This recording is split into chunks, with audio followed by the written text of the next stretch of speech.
Hey guys, Tom here, and welcome to my WWE Raw review for the 5th of September 2016. I've got to make sure I say September, because in my preview, I said August, and you guys ripped the shit out of me, but it's September the 5th, 2016's Raw review from me. We're going to talk about everything which happened on this week's Monday Night Raw, but don't forget to tell me you guys' opinion on the show as well down in the comment section. So let's get right into this. If you guys can smash the likes, that'd be so cool. We can keep up these likes. We've been getting loads of them recently on the Raw review, so let's get right in to the Raw review. So we all eagerly tuned in to this week's Monday Night Raw to find out why Triple H attacked Seth Rollins last week and allowed Kevin Owens, of all people, to become the new Universal Champion. And what happened?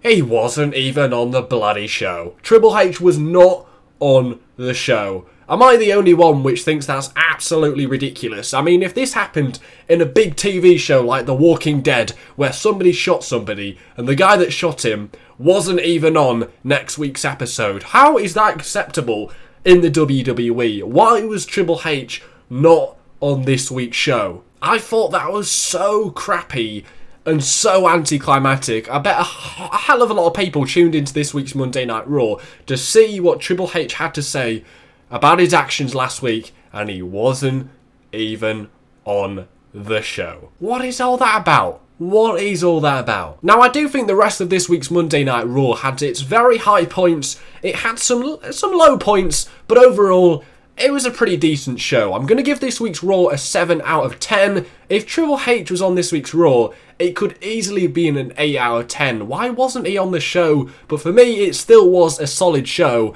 So let's have a little talk about it. So we opened up with the new Universal Champion, Kevin Owens. This was super cool to see Kevin Owens, the Universal Champion, starting Monday Night Raw. He looks absolutely great with the Universal Championship around his waist. I'm absolutely loving this KO era.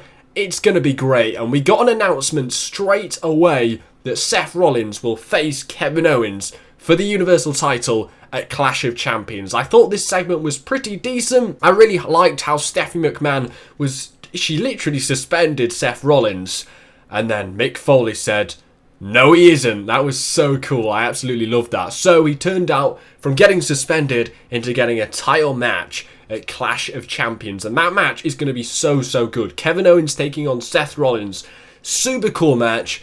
It's going to be great. They are going to steal the show, and Seth Rollins is now officially a good guy. Things are looking pretty decent. Now, I don't know about you guys, but I didn't really feel that Kevin Owens mystique on this week's show. Now, he came out with a suit, but I think the whole thing about Kevin Owens is how he wears like beach shorts and like a crappy t-shirt, and he gets the job done. That's the whole thing about Kevin Owens, and he's also a comedy genius.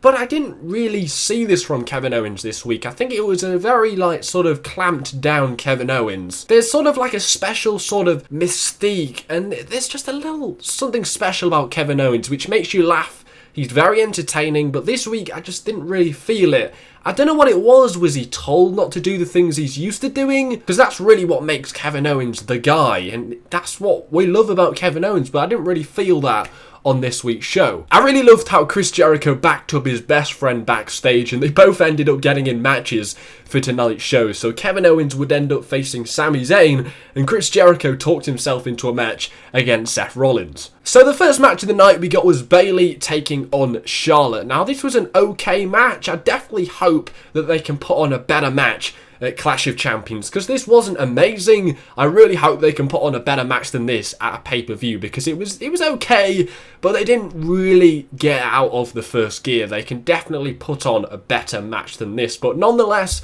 it was nice to see the women get a good 10 to 15 minutes to start the show. Pretty decent match. I quite enjoyed it, and I'm really glad Bayley got the win. Everybody is loving Bayley. They absolutely pop when she comes out. They pop for her finisher, the Bayley to belly suplex. Everybody's loving Bayley right now. I think Charlotte's doing a great job as a heel champion. She definitely will go down as one of the great women wrestlers of all time. I can really see that. Charlotte, she steps up and does a very good heel job every single week. You genuinely hate Charlotte every time she comes out. And this was a pretty solid match. They could do a better job, but overall, Bayley against Charlotte on this week's Monday Night Raw.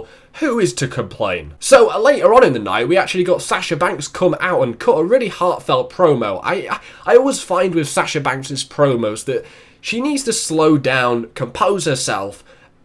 But this week was actually pretty good. She'd obviously worked hard on doing this promo and sort of got ready to say what she was going to say. And it was actually a pretty decent promo from Sasha Banks. It was really emotional. We thought she was going to retire at one point. It was pretty good acting. But then Dana Brooke came out and she ended up getting a Banks statement. So it does actually look now that Sasha Banks may be added in to a triple threat match at Clash of Champions between Bayley, Sasha and Charlotte. Now that sounds fucking amazing. So after that Bayley and Charlotte match, we got Bo Dallas taking on a jobber. They seem to like these jobber matches nowadays, and I'm all for it because Bo Dallas reinventing himself is definitely what Bo Dallas needs, because I thought when he came into the WWE, they could have done a lot more with the Bo Dallas gimmick, and it didn't really seem like they knew what they were doing. It just didn't work out for him, and they just didn't give it enough time. But I'm really thankful that they're revitalising the gimmick, and hopefully, fingers crossed, he can get to the level he was at when he was NXT champion, because that was a great Bo Dallas. So here, he's got a new attire. He's now coming out with a billboard, which is all cool. I'm all for it. It's great to see Bo Dallas trying something new for once and actually trying to get back to where he was when he was in NXT. So Bo Dallas got the win. This looked like a very ruthless and violent Bo Dallas, and hopefully this works. I love the Bo train where he goes around after the match going, yeah, that's awesome. I'm all for this. Hopefully Bo Dallas this time it works out for him. So I think the best match of the night was Seth Rollins taking on Chris Jericho. So Seth Rollins got the win in arguably his first match since becoming a babyface, and I'm all for this. Seth Rollins is a good guy. That is awesome. So yeah, this was a really good match. These guys are obviously, top tier athletes in the WWE. Absolutely insane match. Back and forth stuff. These guys are at the top of the business, and you can clearly see that in this match. I would love to see these guys in a top pay-per-view feud, because I definitely think they could put on some amazing matches if they had a full-blown feud. But for me, this was the best match of the night. I really enjoyed it. The crowd popped for the pedigree at the end. I thought this could have been a nice time to bring in a new finisher, maybe bring back the curb stomp, but Seth Rollins is still going for the pedigree, sending a message to Triple H, even though where the hell is Triple H? But yeah, this is a great match, easily the best match of the night, and I would definitely want to see this match again. So yeah, Seth Rollins gets the momentum over Chris Jericho. Obviously, if Seth Rollins is going to face Kevin Owens at Clash of Champions, he needs all the momentum he can get, and that's exactly what he got here against Chris Jericho. Chris Jericho, he always comes back to put over younger talent, and that's what he did here. So well done, Chris Jericho. So we did actually get the best of 7 series match 3. I predicted it in my Raw preview, and thankfully it came true, because I would have looked like a bit of an idiot. But we got match 3, Cesaro against Sheamus, and actually Sheamus takes the 3-0 lead, which I did not think was going to happen. I thought Cesaro was going to have his back worked on the whole way through the match by Sheamus, and somehow, some way, Cesaro would get the win and bring it back to 2-1, because I think everybody's in agreement that Cesaro is going to win this best of 7 series overall, and he is going to get that championship match in the future. So I'm a bit surprised it's 3-0, because surely now Cesaro has got to win the next 4 matches to win this best of 7 series, and that's a little bit predictable, but I still think that's going to happen. I just think it's going to be a bit strange seeing Cesaro win 4 matches in a row. It's very predictable, but so far I'm really enjoying this best of 7 series. Now this was the shortest match out of the 3 so far. Sheamus looks like an absolute bully, because he just worked on Cesaro's back the whole way through the match. That Celtic cross into a backbreaker was fucking amazing. He needs to do that every single match, because that is so unique. It looked gruesome, and it worked really, really well. So he won with the bro kick after Cesaro was just out of it. He didn't even know where he was. Great match once again. Cesaro and Sheamus are killing it. They get better every time they're in the ring. Sheamus is really asserting his authority on the Raw roster right now. He's really defining himself as a character, and I'm really enjoying what Sheamus is doing. So we got the Shining Stars taking on Enzo and Cass. The highlight of this was actually before the match, where we had a promo from the Shining Stars and Enzo and Cass. So the Shining Stars started it off talking their gibberish about Puerto Rico. They're such goons. It doesn't even look like they know what their whole gimmick is about. I mean, they're just like, oh, just go out there and do that Puerto Rican thing. It's just hideous. So I was really glad that Enzo and Cass came out to the ring, and I thought what they did was so funny. So we actually saw Enzo having birth in the middle of the ring. Like, what the hell? He was going, 1, how are you doing? 2, how are you doing? That was really, really good. And then Cass was like, you knew it was coming. He was like, what should we name this baby? And he was like, well, it reminds me of the Shining Stars. And we've only got one word to describe you. That was great. I am absolutely loving this whole thing. Now, the actual match, I didn't really care, because I don't like the Shining Stars. I didn't really watch the match. I thought it was pretty bad. The Shining Stars suck. I'm definitely not invested in their character. They got the win. Don't ask me how, because I wasn't watching. I don't care. So apparently it does kind of seem now that maybe the Shining Stars are having a little bit of a feud with Enzo and Cass. Since there is Clash of Champions coming up, and that's only Raw's pay-per-view, they've got a lot of matches to fill on that pay-per-view, so don't be surprised if we get little matches like this to add the time on the pay-per-view. So it does really seem like we're getting the Shining Stars taking on Enzo and Cass at Clash of Champions, which I'm not too looking forward to be honest, but it is what it is. So Nia Jax took on another jobber. Apparently she was Alicia Fox's friend. This was actually the first person we saw to actually fight back against Nia Jax, but Nia Jax, she got the win once again, and it does seem like she's maybe starting a feud with Alicia Fox here. I'm not really sure, but I thought the Alicia Fox thing was way overacted. They had a little altercation backstage, way overacted, not believable.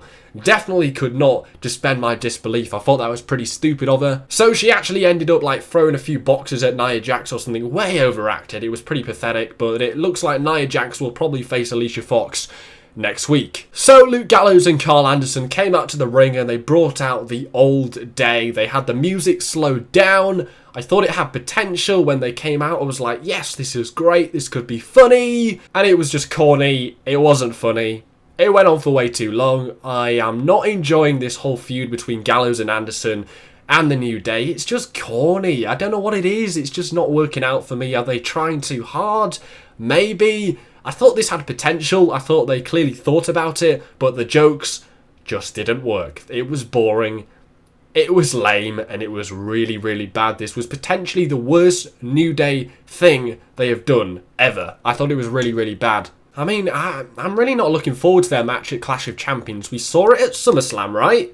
And the build towards that match was okay.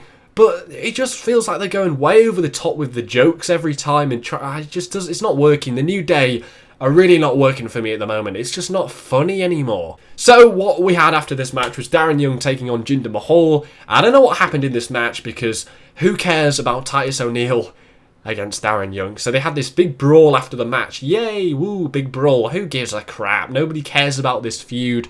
Skip. So we had Braun Strowman taking on Sin Cara, and once again, the jobber fights back. I thought it was pretty pathetic that in the same week, both jobbers fought back against the Beast. So we had Nia Jax's opponent fighting back against her, and Braun Strowman's Sin Cara fighting back against him. I mean, we've been having these jobber matches for like 2 months. So what's the coincidence that both jobbers fight back on the same week? I thought that was a bit stupid. I don't know why they thought that was a good idea.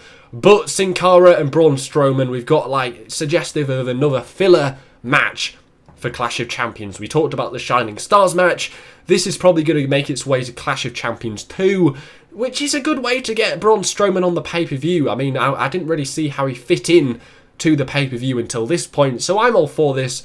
Pretty clever idea. He won by countout, which is another unique way to win his matches. You might have been getting a little bit bored of the same way, but there you go. He attacks Sin Cara after the match, and you've got another feud on your hands. So the main event was Sami Zayn taking on Kevin Owens, your new Universal Champion. I thought this was a pretty okay match. I mean, it definitely was not the best Kevin Owens and Sami Zayn match we will ever see, because there has been some pretty decent ones, especially that one at Battleground, but I don't think I was too happy about them bringing up this Sami Zayn and Kevin Owens feud once again on just a random episode of Monday Night Raw. I would prefer it if they just forgot about it for a while and then brought it back around WrestleMania time next year, and then they have another big feud once again. But giving this match away for free, again on Monday Night Raw kind of takes away the mystique of ever doing it again. And it just wasn't as good as any of the matches they've had previously. I didn't really feel any emotion for this match. I wasn't really much into it. We've seen it before, and it definitely wasn't as good as what we have seen before. Sami Zayn, it looked like he genuinely had injured his ankle, so I give them props for that. So Kevin Owens wins by putting a really nasty powerbomb on Sami Zayn with his injured leg. So Kevin Owens wins. He gets all the momentum going into his pay-per-view match against Seth Rollins, who returns. Roman Reigns returns. How many matches for the title has Roman Reigns had this year? And apparently he's got another one next week. Now, I think Rusev is going to return next week and cost Roman Reigns that match. We then get Roman Reigns against Rusev for the US title, and guess what? Roman Reigns gets another title match this year. So, yeah, that's kind of my early prediction for that. But what did you guys think of this week's Monday Night Raw? I think it was a huge kick in the balls that Triple H was not on this week's show. What's all that about? But I do think we had some decent matches. Sami Zayn against KO was decent.